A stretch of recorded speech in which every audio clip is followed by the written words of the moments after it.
আজকে ভিডিও শুরুতেই বলতে বাধ্য হচ্ছি, আপনার সম্পূর্ণ ভিডিওটা দেখা উচিত। কারণ এইটা কোনো সাধারণ সিনেমা নয়, যার স্বর্ণাক্ষরে ইতিহাসে লেখা রয়েছে। সিনেমার জগতে এই নামটি আলাদা একটা খ্যাতি অর্জন করেছে। অ্যামাজন জঙ্গলের গভীরে বাস করে এক আদিবাসী মায়ান সভ্যতা। এখানে তাদের জীবন বলতে ছিল রক্ত, যুদ্ধ আর শিকার। একদিন তাদের এই সভ্যতার উপর নেমে এলো অন্ধকার এক কালো ছায়া। মুহূর্তেই তারা শিকারী থেকে শিকারে পরিণত হলো। কিন্তু কিভাবে? যেদিকেই চোখ যায় চারদিকে শুধু লাশ আর লাশ। এ যেন এক মৃত্যুর মিছিল। একটি সাধারণ আদিবাসী ছেলে, যার উপর দায়িত্ব পড়ে পুরো একটি সাম্রাজ্যের বিরুদ্ধে একা লড়াই করার জন্য। এখন আমাদের সামনে প্রশ্ন, ছেলেটি নিজেই বাঁচতে পারবে কিনা সন্দেহ। এর উপর সে কি পারবে একা ওই কালো ছায়াকে বিনাশ করতে? আর সবশেষে কেনই বা হতে চলেছে এই ঐতিহাসিক মহাযুদ্ধ? কি হবে তার শেষ পরিণতি?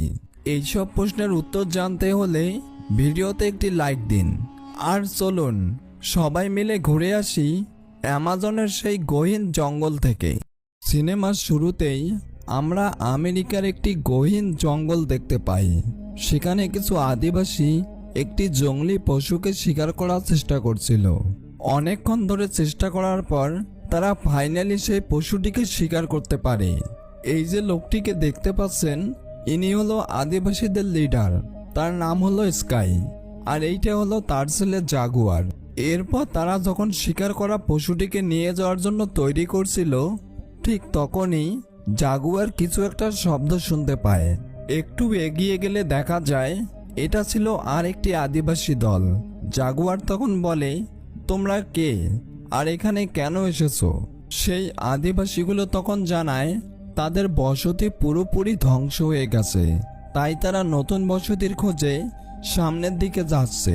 জাগুয়ার তখন খেয়াল করে যে তাদের চোখে মুখে কিছু একটার ভয়, আর এছাড়াও তাদের শরীরের বিভিন্ন জায়গায় আঘাতের চিহ্ন। এইসব কিছু দেখার পর জাগুয়ারের মনে অনেকটা কৌতূহল জাগে, কারণ তারা কেন নিজেদের বসতি ছেড়ে অন্য কোথাও পালিয়ে যাচ্ছে। এর পিছনে কিন্তু গভীর একটি রহস্য আছে, যা আমরা ভিডিওর সামনে গেলেই বুঝতে পারবো। এরপর জাগুয়ার সহ সবাই যখন তাদের কাবিলায় ফিরে আসে, আমরা দেখতে পাই যে তারা সংখ্যায় খুবই কম, কিন্তু এরপরেও তারা অনেকটাই খুশি ছিল। জাগুয়ার তার ঘরের মধ্যে গেলে বোঝা যায় তার স্ত্রী ছিল প্রেগনেন্ট। এর মানে কিছুদিন পরই তার বাচ্চা হবে। সবাই যখন আনন্দ উল্লাস করতে ব্যস্ত, আমরা খেয়াল করি যে জাগুয়ার তখনও সেই বিষয়টি নিয়ে চিন্তা করছিল। এবার রাতের বেলা জাগুয়ার ঘুমাতে গেলে সে স্বপ্নে দেখতে পায় সেই সকালবেলার আদিবাসীটি বলছিল, ওরা আসতেছে, তোমরা পালিয়ে যাও। আর এই স্বপ্ন দেখার পর জাগুয়ারের ঘুম ভেঙে যায়। সে তখন বাইরে গেলে অনেকটাই অবাক হয়ে যায়। কিছু অচেনা আদিবাসী তাদের কাবিলায় প্রবেশ করে আর সমস্ত ঘরে আগুন লাগিয়ে দেয়। জাগুয়ার তখন বিপদ বুঝতে পেরে নিজের স্ত্রী সন্তানকে একটি গর্তের মধ্যে লুকিয়ে দেয়, আর সেখানে থাকা একটি দড়ি বাইরে গাছের গুড়ির সাথে বেঁধে দেয়, কারণ সে যদি না ফিরে তারা যেন বাঁচতে পারে। কিন্তু তখনই দূর থেকে একটি আদিবাসী জাগুয়ারকে দেখে ফেলে, আর সে তখন তার উপর হামলা করে দেয়। জাগুয়ার তখন বুঝতে পারে এই লোকটি যদি কোনোভাবে বেঁচে যায় তাহলে তার স্ত্রী সন্তান মারা যাবে, তাই সে অনেক কষ্টে সেই লোকটিকে মেরে ফেলে।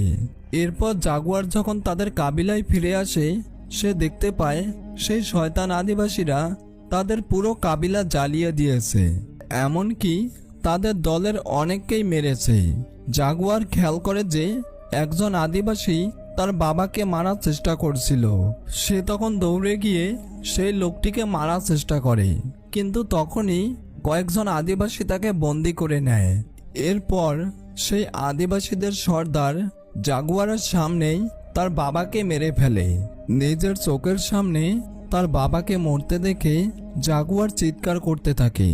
আদিবাসীগুলো তখন বড় একটি লাঠি দিয়ে জাগুয়ারকে মেরে অজ্ঞান করে দেয়। এরপর কেটে যায় অনেকটা সময়। জাগুয়ারের যখন জ্ঞান ফিরে আসে, সে দেখতে পায় সেই শয়তান আদিবাসীগুলো তাদের কাবিলার অনেককেই মেরে ফেলেছে। আমরা তখন দেখতে পাই সেই আদিবাসীগুলো জাগুয়ার সহ বেঁচে থাকা সবাইকে বন্দি করে। মূলত এই শয়তান আদিবাসীরা সবাইকে বন্দি করে কোথাও একটা নিয়ে যাবে। জাগুয়ার তখন তার স্ত্রী সন্তানের কথা ভেবে সেই গর্তের দিকে তাকিয়েছিল। এই বিষয়টি আবার একজন আদিবাসী খেয়াল করে। সে তখন গর্তের কাছে গিয়ে একটি বিশাল পাথর নিচে ফেলে দেয়। অন্যদিকে জাগুয়ারের স্ত্রী বিষয়টি বুঝতে পেরে সে আগেই একটি পাথরের নিচে লুকিয়ে পড়েছে। এরপর সেই আদিবাসীটি গাছের গুড়িতে বাঁধা দড়িটি কেটে দেয়। এর মানে কি, জাগুয়ারও তো এখন বন্দি, আর তাদেরকে যদি বাইরে থেকে কেউ সাহায্য না করে তাহলে কি তারা ওখানেই মারা যাবে?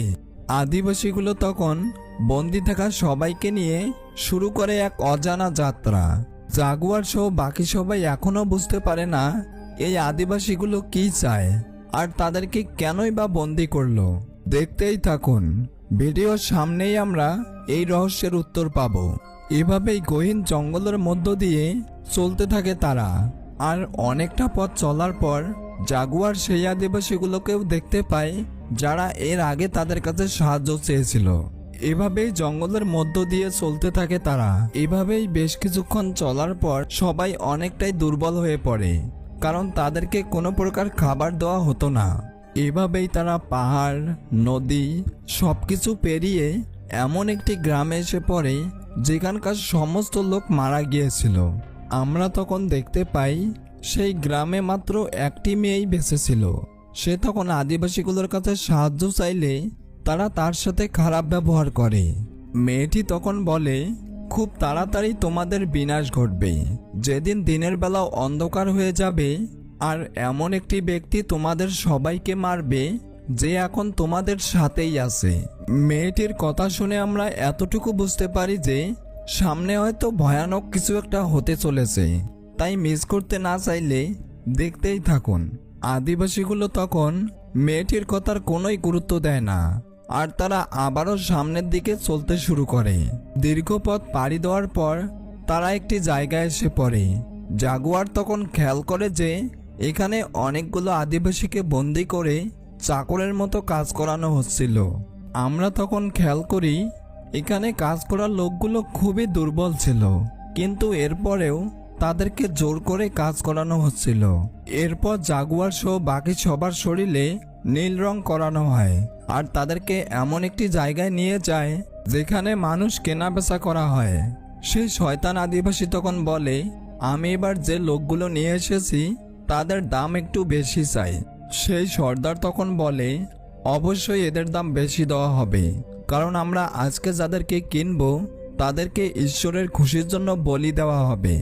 এরপর জাগুয়ারদেরকে এমন একটি জায়গায় নিয়ে আসা হয় যেখানে বলি দেওয়ার উৎসব চলছিল। আর এখানে যে তাদেরকে মারা হবে এই বিষয়টি দেখার জন্য সেখানে শত শত আদিবাসী জমা হয়েছিল। মানে একটাবার ভাবতে পারেন এই আদিবাসীগুলো কতটা ভয়ানক ছিল। এরপর একে একে অনেক কজন বন্দীকে তারা বলি দেয়। আর যখনই জাগুয়ারের পালা আসে ঠিক তখনই সূর্যগ্রহণ শুরু হয় আর চারদিকটা অন্ধকার হয়ে যায়। আদিবাসীগুলো তখন মনে করে তাদের ঈশ্বর হয়তো খুশি হয়েছে, তাই তারা বাকি সবাইকে না মেরে একটি ফাঁকা মাঠে নিয়ে আসে আর বলে, তোমরা যদি এখান থেকে পালিয়ে জঙ্গলে যেতে পারো তাহলে তোমরা বেঁচে যাবে। বন্দি থাকা লোকগুলো তখন বুঝতে পারে না এই আদিবাসীগুলো কি করতে চায়। এরপর তারা দুজন করে পালাতে শুরু করে, কিন্তু পিছন থেকে সেই আদিবাসীরা তাদের দিকে তীর ছুঁড়ে মারে আর তীরের আঘাতে সেখানেই তারা মারা যায়। জাগুয়ারের পালা আসলে সে তখন একে বেঁকে দৌড়াতে শুরু করে, কিন্তু এতেও তেমন লাভ হয় না। একটি তীরের আঘাতে জাগুয়ারও আহত হয়ে পড়ে। আদিবাসী সর্দারের ছেলে তখন জাগুয়ারকে মারার জন্য তার কাছে আসে। জাগুয়ার তখন তার শরীর থেকে তীরটি বের করে সর্দারের ছেলের গলায় আঘাত করে, যার ফলে সে সেখানেই মারা যায়। এই সুযোগে জাগুয়ার সেখান থেকে পালিয়ে জঙ্গলের মাঝে চলে আসে। তবে জাগুয়ার অনেকটাই আহত হওয়ার কারণে সে বেশিক্ষণ দৌড়াতে পারে না। সে তখন নিজের জীবন বাঁচাতে একটি গাছের উপরে লুকিয়ে পড়ে। অন্যদিকে সর্দার তার নিজের ছেলেকে হারিয়ে অনেকটাই রেগে যায়, আর সে তখন ঠিক করে জাগুয়ারকে মেরে সে তার প্রতিশোধ নেবে। এরপর সর্দার সবাইকে নিয়ে জঙ্গলের মাঝে প্রবেশ করে। অন্যদিকে আমরা জাগুয়ারকে দেখতে পাই, সে যে গাছটির মাঝে ছিল হঠাৎ করেই সেখানে একটি চিতাবাঘ চলে আসে। জাগুয়ার তখন নিজের জীবন বাঁচানোর জন্য সেই গাছ থেকে নেমে পালাতে শুরু করে, আর অন্যদিকে সেই চিতাবাঘটি তাকে মারার জন্য তার পিছু নেয়। আদিবাসীগুলো তখন দৌড়ানোর শব্দ শুনতে পেরে বুঝতে পারে যে জাগুয়ার কোথায় আছে। তারা তখন জাগুয়ারকে মারার জন্য তার পিছু নেয়। সেই চিতাবাঘটি তখন জাগুয়ারের পিছনে একজন আদিবাসীকে দেখে তার উপরে ঝাঁপিয়ে পড়ে, আর মুহূর্তেই সেই চিতাবাঘটি আদিবাসী লোকটিকে মেরে ফেলে। এইসব কিছু দেখার পর সমস্ত আদিবাসীরা অনেকটাই ভয় পেয়ে যায়, কারণ সেই ছোট্ট বাচ্চাটি বলেছিল একজন তোমাদের সবাইকে মেরে ফেলবে। ঠিক তখনই আমরা দেখতে পাই জঙ্গলের একটি বিষাক্ত সাপ তাদের মধ্যে একজনকে কামড় দেয়। সবাই তখন বুঝতে পারে যে এই লোকটি কিছুক্ষণের মধ্যেই মারা যাবে। এই কারণে তাকে সেখানে ফেলে রেখে সবাই সামনের দিকে এগিয়ে যায়। এরপর দেখতে দেখতে রাত হয়ে যায়, কিন্তু তবুও সেই আদিবাসীরা তখনও জাগুয়ারকে খুঁজছিল। জাগুয়ার তখন বিপদ বুঝতে পেরে সারা রাত একটি জায়গায় লুকিয়ে কাটিয়ে দেয়। সকাল হলে একজন আদিবাসী গাছের মধ্যে নীল রং দেখতে পায়। সবাই তখন বুঝতে পারে জাগুয়ার তাদের আশেপাশেই আছে।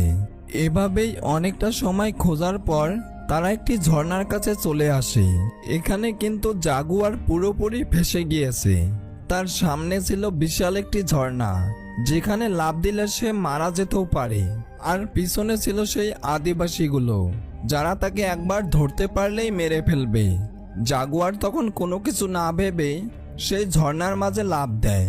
এবারের মতো তার ভাগ্য ভালো হওয়ার কারণে সে বেঁচে যায়। অন্যদিকে একজন আদিবাসী সর্দারকে বলে, আমাদের এই লোকটির পিছু নেওয়া ঠিক হয়নি, কারণ ইতিমধ্যেই আমরা দলের অনেককেই হারিয়েছি। এখন যদি আমরা পিছু নিয়ে তার জঙ্গলে প্রবেশ করি তাহলে আমরা সবাই মারা যেতে পারি।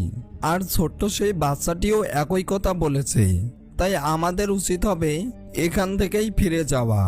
অন্যদিকে জাগুয়ার বলে, এই জঙ্গলটা হলো আমার, আর এখানে আমার রাজত্ব চলবে। যদি তোমাদের সাহস থাকে তাহলে লড়াই করতে আসো। এইসব কিছু শোনার পর আদিবাসী সর্দার অনেকটাই রেগে যায়। সে তখন তার সৈন্যদল নিয়ে সেই ঝর্ণার উপর থেকে লাফ দেয়, কিন্তু এতে করে তার কয়েকজন সৈন্য সেখানেই মারা যায়। আর তাদেরকে আসতে দেখে জাগুয়ার তখন সেখান থেকে পালাতে শুরু করে। অন্যদিকে সর্দার বেঁচে থাকা সৈন্যদল নিয়ে জাগুয়ারের পিছু নেয়। এভাবেই অনেকক্ষণ দৌড়ানোর পর জাগুয়ার একটি চোরাবালিতে পড়ে যায়। সে তখন বুঝতে পারে সামান্য একটু ভুল করলে সে এখানেই মারা যেতে পারে। এরপরেও সে অনেক কষ্টে সেখান থেকে বেরিয়ে আসে। আদিবাসীগুলো তখন ইতিমধ্যেই তার কাছে চলে এসেছে। জাগুয়ার তখন তার পুরো শরীরে কাদা লাগিয়ে একটি মৌমাছির চাক তাদের দিকে ছুঁড়ে মারে। এতে করে আদিবাসীরা অনেকটাই কাবু হয়ে যায়, আর তারা চারদিকে ছড়িয়ে পড়ে। আর এই সুযোগে জাগুয়ার সেখান থেকে পালিয়ে যায়। এখন তারা দল থেকে আলাদা হওয়ার কারণে খুব সহজেই তাদেরকে মারতে পারবে। সে তখন কাটার মাধ্যমে জঙ্গলের বিষাক্ত ব্যাঙ থেকে বিষ বের করে, আর এরপর সেগুলোর মাধ্যমে সে কয়েকজন আদিবাসীকে মেরে ফেলে। এরপর জাগুয়ার তাদের অস্ত্র কেড়ে নিয়ে এমন একজন আদিবাসীকে মারে যে পূর্বে তার বাবাকে মেরেছিল। এতে করে কিছুটা হলেও জাগুয়ার তার মনের মধ্যে প্রশান্তি পায়। কিন্তু তখনই সেখানে বৃষ্টি শুরু হয়। জাগুয়ারের তখন তার স্ত্রী সন্তানের কথা মনে পড়ে। মূলত জঙ্গলের এই গর্তগুলো সামান্য একটু পানি হলেই পানিতে পরিপূর্ণ হয়ে যায়। অন্যদিকে আমরা জাগুয়ারের স্ত্রী সন্তানকে দেখতে পাই। ইতিমধ্যেই গর্তে পানি জমতে শুরু করেছে, তাই তারা অনেকটাই ভয় পেয়ে যায়। আবার এরই মধ্যে তার বাচ্চা দেওয়ার সময় হয়েছে, তাই তার পেট খুবই ব্যথা করছিল। জাগুয়ার তখন বিষয়টি বুঝতে পেরে তাদেরকে বাঁচানোর জন্য গর্তের দিকে যাওয়ার চেষ্টা করে, কিন্তু তখনই তার সামনে আদিবাসী সর্দার চলে আসে। এত কিছু দেখার পরেও জাগুয়ার সম্পূর্ণ নিশ্চুপ ছিল। সর্দার যখন তাকে মারতেই যাবে, একটি পশু শিকার করার ফাঁদে পড়ে তিনি সেখানেই মারা যান। জাগুয়ার তখন মনে করে এখন হয়তো তার মুক্তি। অন্যদিকে আমরা জাগুয়ারের স্ত্রীকে দেখতে পাই। গর্তের পানি ইতিমধ্যেই গলা অবধি চলে এসেছে, আর এরই মধ্যে সে আরেকটি বাচ্চা জন্ম দেয়। কিন্তু এখন যা পরিবেশ, সে আর বেশিক্ষণ টিকে থাকতে পারবে না। এত কিছুর পরেও সেই আদিবাসী দলে 2 জন বেঁচে ছিল। তারা তখন জাগুয়ারকে মারার জন্য তাড়া করতে শুরু করে। একটা সময় পালাতে পালাতে তারা সমুদ্রের কিনারায় চলে আসে, আর সেখানে আসা মাত্রই তারা তো সম্পূর্ণ হতবাক হয়ে যায়। আমরা তখন দেখতে পাই অনেকগুলো ইউরোপিয়ান জাহাজে করে এই জঙ্গলের দিকে আসছিল। আদিবাসীগুলো তখন সেগুলো নিয়ে ব্যস্ত থাকলে এই সুযোগে জাগুয়ার সেখান থেকে পালিয়ে জঙ্গলের মধ্যে চলে আসে, আর এরপর অনেক কষ্ট করে ফাইনালি সেই গর্ত থেকে তার স্ত্রী সন্তানকে বের করে। মুভির শেষ দিকে আমরা দেখতে পাই জাগুয়ারের স্ত্রী তাকে বলছিল, আমাদের কি ওই জাহাজের কাছে যাওয়া উচিত? জাগুয়ার তখন বলে, কখনোই না, কারণ সভ্য মানুষেরা আমাদের থেকেও হিংস্র। যাই হয়ে যাক,